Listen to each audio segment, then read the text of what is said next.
A stationary mass of gas. Okay. ఒక mass of gas అంటే ఒక పర్టికులర్ క్వాంటిటీ ఆఫ్ మాస్ గుర్తుపెట్టుకోండి.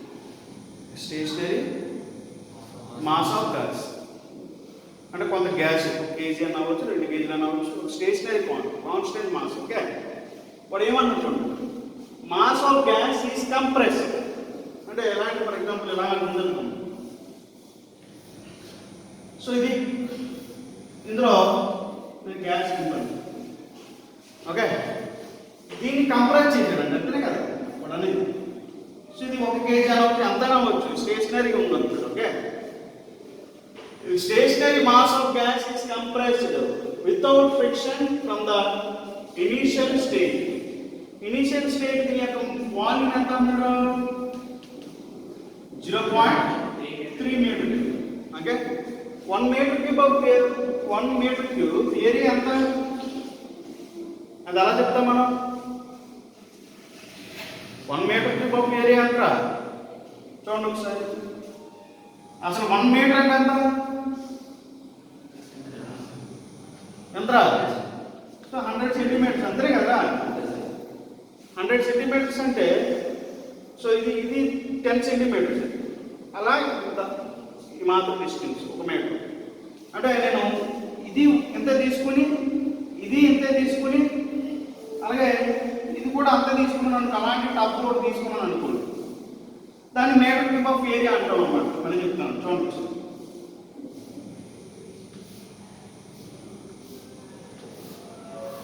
టప్ కనిపిస్తుందా?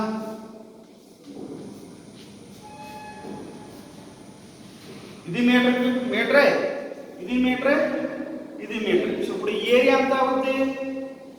Metre cube area. అర్థం చేస్తే అంటే ఇది 100 సెంటీమీటర్లు, ఇది 100 సెంటీమీటర్లు, ఇది 100 సెంటీమీటర్లు.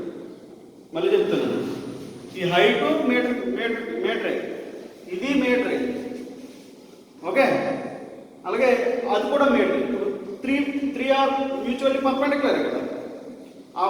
వాటిని మూడింటిని మీటర్ తీసుకుంటే ఏదైతే ఏరియా ఉందో దాని మీటర్ క్యూబ్ ఏరియా అంటారు.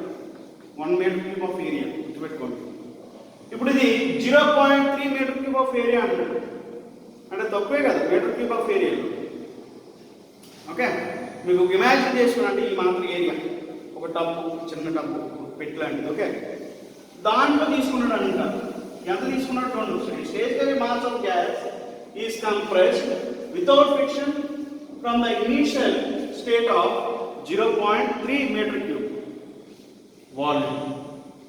అంటే V2 ఎంత?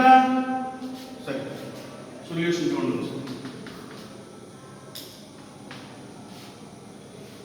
ఒకసారి first initial state that is V1 అనుకుంటున్నాను, దాన్ని ఎంత అన్నాడు? 0.3 మీటర్. ఓకే, నెక్స్ట్ ఈస్ట్ అక్కడ ఉన్న ప్రెజర్ ఎంత అన్నాడు? అంటే ఇప్పుడు దీంట్లో గ్యాస్ ఉంది కాబట్టి దీని యొక్క ప్రెజర్ ఉంటుందా ఉండదు? అది ఎంత అన్నాడు? 0.5 మెగా పాస్కల్. ఓకే, అంటే P1 is equal to 105 mega pascal. అంటే దీన్ని ఎలా రాయొచ్చు? న్యూటన్ అంటే మెగా అంటే 10 to the power of 3. Okay, pascal అంటే newton per metre square. Okay, అర్థమైందా? అంటే 105 మెగా పాస్కల్. ఇలా ఉంచేదా పని, ప్రెజర్తో మనకు పని లేదు. సో ఇలా ఉంచేది. Next to a final state of 0.15 metre cube. అంటే ఇప్పుడు వాల్యూమ్ తగ్గిందా పెరిగిందా? 0.3 మీటర్ క్యూబ్ ఉన్న ఏరియా కంప్రెస్ అంటే ఆటోమేటిక్ వాల్యూమ్ తగ్గింది. ఏ వాల్యూమ్? గ్యాస్ ఏదైతే ఆక్యుపై చేసి ఉన్నదో ఏదైతే ఉందో ఆ స్పేస్ కంప్రెస్ చేసిన తర్వాత ఆ quantity of mass gas volume తగ్గిందా లేదు? అంటే కంప్రెస్ చేసింది కాబట్టి వాల్యూమ్ తగ్గిపోతుంది. ఓకే, అదంతా అన్నాడు 0.15 మీటర్. ఇప్పుడు నేను మాట్లాడేది మా ఏరియా, అక్కడున్న వాల్యూమ్ యొక్క మొత్తం. ఓకే, ప్రస్తుతం ఎక్కువ ఉంది, ఎక్కువ వాటిలో ఉంది, ఇప్పుడు తక్కువ ఏరియాలో ఉంది. ఓకే, తక్కువ వాల్యూమ్లో ఉంది, ఎందుకంటే కంప్రెస్ చేశాం కాబట్టి. ఇప్పుడు చెప్తున్నాను. And as 105 రకంగా ఉండదు ప్రెజర్. కాకపోతే 105 అన్నాడు, సో మీరు కన్ఫ్యూజ్ అవ్వద్దు, కాన్స్టెంట్ ప్రెజర్ అనుకుంటారు. ఓకే, అసలు కంప్రెస్ అయిన తర్వాత దీని యొక్క ప్రెజర్ ఎక్కువ పెరిగింది. సో ఇక్కడ ప్రెజర్ ఉంటాయి, ఇనిషియల్ ఎంత ఉందో ప్రెజర్ ఫైనల్ కూడా అంతే ఇస్తున్నారు, కానీ అలా ఉండదు, ప్రెజర్ పెరిగింది. సో దాన్ని కన్సిడర్ చేయొద్దు, కాన్స్టెంట్ ప్రెజర్ అనుకోండి. Okay, next the pressure remaining constant during the process. అదే చెప్పాడు already, the pressure remaining constant. And compress చేసిన తర్వాత కూడా ప్రెజర్ అనేది కాన్స్టెంట్ గా ఉంది. ఇక నేను 105 రెండు 105 ఇచ్చాను కాబట్టి చూడండి ఒకసారి, ఇక్కడ ఎక్కువ ఉంది వాల్యూమ్, ఇక్కడ తక్కువ ఉంది కాబట్టి ఆటోమేటిక్ ప్రెజర్ ఏమవ్వాలి, పెరిగిద్ది. అకార్డింగ్ టు క్వాసిస్టాటిక్ ప్రాసెస్ ప్రెజర్ పెరగాలి. ఓకే, ఇక్కడ ఏమంటాడు, కాన్స్టెంట్ ప్రెజర్ అంటున్నాడు. During the process there is a transfer of 37.6 kilojoule of heat from the gas during this process. అంటే ఈ ప్రాసెస్ వల్ల, అంటే కంప్రెస్ చేయడం వల్ల ఎంత హీట్ ట్రాన్స్ఫర్ అవుతుంది, 37.6 హీట్ అనేది ట్రాన్స్ఫర్ అవుతుంది, లాస్ అవుతుంది. ఓకే, ఇప్పుడు ఏమన్నాడు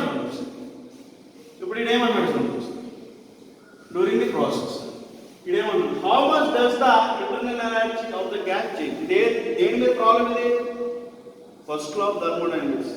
ఇదేమడి లాస్ట్ లో ఉండొచ్చు, how does the internal energy of the gas change.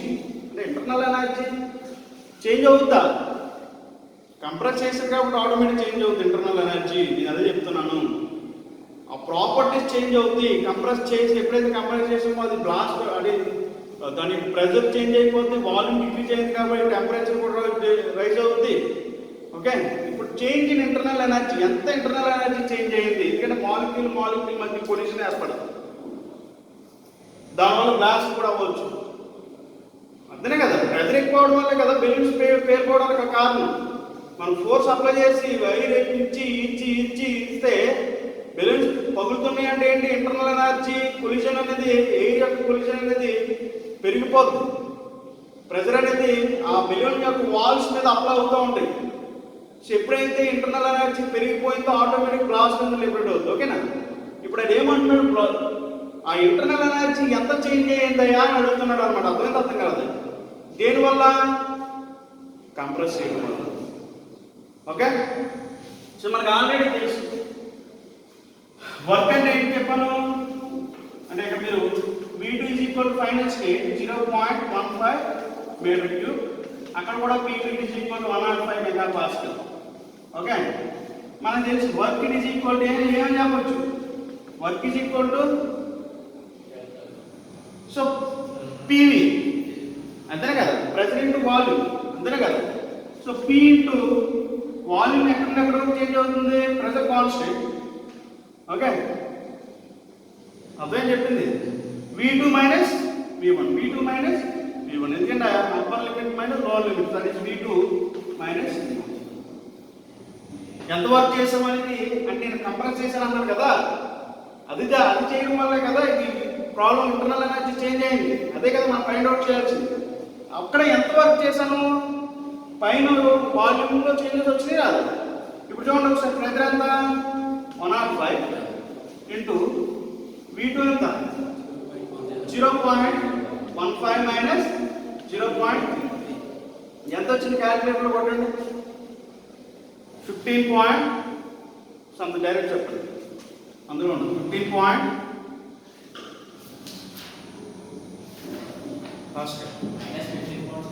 So minus 15.75 kilo joules వచ్చింది. ఓకే, అంతేనే కదా. ఇప్పుడు నేను ఎంత వర్క్ చేసినట్టు, 15.75 కిలో జౌల్ అంత వర్క్ చేసినట్టు. ఇప్పుడు ఈ వర్క్ జరగడం వల్ల చేంజ్ ఇంటర్నల్ ఉండదా, నేను అలా కంప్రెస్ చేయడం వల్ల. అర్థం కదా, ఈ వర్క్ ఎంత, 15.75 కిలో జౌల్ అంత వర్క్ చేశాను. చేంజ్ ఇన్ ఇంటర్నల్ అంటే according to first law of thermodynamics, delta U ఏంటి, heat added minus work done. Heat added ఇక్కడ మనకి Q ఎంత ఇచ్చాడు, నేను ఇంకా హీట్ యాడెడ్ ఇచ్చాడు 37.6 ఇచ్చాడు. సో హీట్ యాడ్ చేశారు కాబట్టి ఇట్ ఈస్ -37.6. అది తీసేయాలి చేంజ్ ఇన్ ఇంటర్నల్ ఎనర్జీలో. నేను వర్క్ చేయడం వల్ల ఇంటర్నల్ ఎనర్జీ అడుగుతున్నాడు కాబట్టి నేను హీట్ యాడెడ్ తీసేయాలి. అర్థం కదా, అందుకే మైనస్ చేశాను.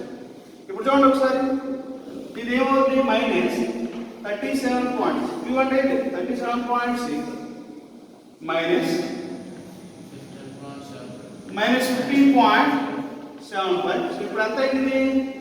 సో ఇది మైనస్ ఇది మైనస్ ప్లస్ అయింది. ఇప్పుడు చేంజ్ ఇన్ ఇంటర్నల్ ఎనర్జీ ఎంత వచ్చినట్టు 15. సో 15 తీసేస్తే ఎంత వచ్చింది? 70 పాయింట్ ఎంత వచ్చింది?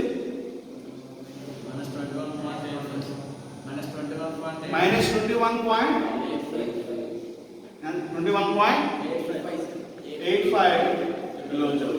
అర్థమైంది? అర్థం కదా? ఎంత అయింది? కనిపిస్తుంది కదా? Okay. And change in internal find out చేసా లేదా? వచ్చిందా రాలేదు? ఇప్పుడు మనం బాగా అబ్జర్వ్ చేయండి. ఫస్ట్ మీకు ఎంత వర్క్ చేసామో తెలియాలి. ఆ వర్క్ చేస్తే ఆటోమేటిక్ హీట్ యాడ్ ఎంత యాడ్ చేసామో తెలియాలి. ఈ రెండు తెలిస్తే ఆటోమేటిక్గా నువ్వు చేంజ్ ఎంత ఇంటర్నల్ ఎనర్జీ అంటే గ్యాస్లో ఎంత ఇంటర్నల్, అదే కదా అడిగింది. What is how much the internal energy of the gas change అంటే మీకు తెలియని విషయం ఏంటంటే మీకు ఇవన్నీ అర్థమవ్వకపోవచ్చు. ఆ గ్యాస్లో ఎంత ఎనర్జీ ఇంటర్నల్గా చేంజ్ అవుతుంది మనకు తెలియకపోవచ్చు, మనం ఆ స్టేట్లో ఉండకపోవచ్చు. కానీ మ్యాథమెటికల్గా మనం ఫైండ్ అవుట్ చేసాం లేదా? ఆబ్వియస్లీ. ఎందుకు సార్ అంటారు? ఇన్కేస్ ప్రెషర్ పెరిగినా ఇంటర్నల్ ఎనర్జీ పెరిగినా కానీ చాలా డేంజరస్. దానివల్ల క్రియేట్ అయ్యి డ్యామేజ్ మామూలుగా ఉండదు. ఒక్కొక్క బాయిలరు మన మన మన బిల్డింగ్ అంత ఉంటుంది ఒక్కొక్క బాయిలర్. ఓకే. సో మనకు చేంజ్ ఇన్ ఇంటర్నల్ ఎనర్జీ తెలియలేదు అనుకోండి, మనం ఇంకా హీట్ చేస్తూనే ఉన్నాం అనుకోండి, అప్పుడేమవుతుంది? ప్రెజర్ ఇంక్రీజ్ అవుతుంది, దానివల్ల బ్లాస్ట్ ఎఫెక్ట్ అవుతుంది. దానివల్ల ఇండస్ట్రీలో ఉన్న 100% ఉండొచ్చు, 200% ఉండొచ్చు, మీ వల్ల డ్యామేజ్ అవుతుంది. చాలా విషయం చూస్తూనే ఉన్నాం బాయిలర్. ఓకే, మీకు తెలియాలి యాజ్ ఇంజనీర్.